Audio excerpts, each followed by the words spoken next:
building this network, like if you don't already have this set up, Mm-hmm. how does someone go about finding their team? I mean, the obvious answer to me is like the two stand out are, well, how well do you know your neighbors already? That's a lost art. And I'll admit I'm not great about it, but growing up, we knew all of our neighbors. Like that was just how we did it. And then also, I think going to training classes, and especially if you can find people local, competitions too, and that's where you meet local people doing stuff.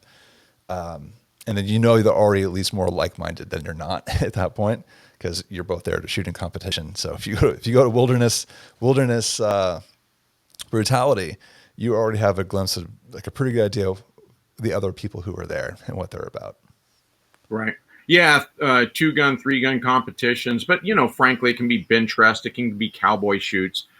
Any kind of competition is good. I would say if you're doing, what is it, CrossFit and Ironman and things like this too, you if you belong to a club that does mountain biking or primitive camping, these are also these are fiercely independent people. Now they may not be a warrior yet, but they at least have the right mindset, and that they're physically capable. So I think there's things like that that you have to look to. Yeah, America doesn't. Okay, let me say this.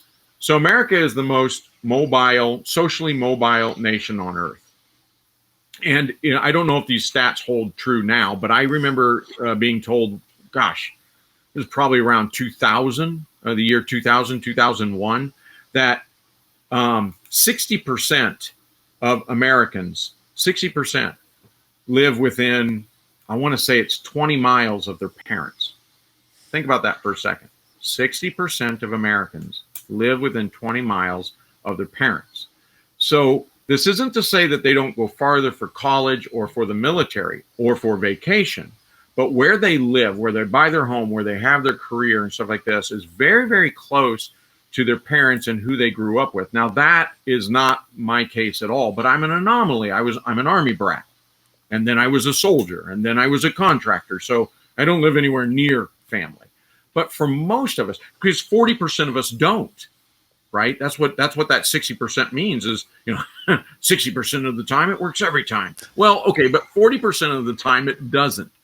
Now, so I do want to say that if you're one of those people that have that comfort factor built in, then you know who's who in the zoo already, because your uncles and your grandpappy and and your mom knows the barber and or the hair beautician, and so they already know who's who, and you should too, and you should hook up with like people. And for the sake of citizens' defense, get over the fact that that whatever, the dude married your cousin and didn't do right by her.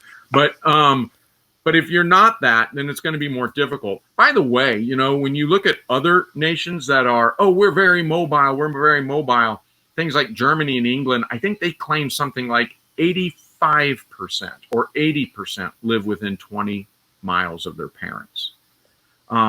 So you really do have, America really is one of the most mobile, socially mobile, but what we forget is that more than half of us still reside close to where we were raised. And if that sounds like I'm being condescending, no, quite the opposite. I'm saying I'm jealous of you people because you already know who you can trust. Now, get with them, get shooting, and get training.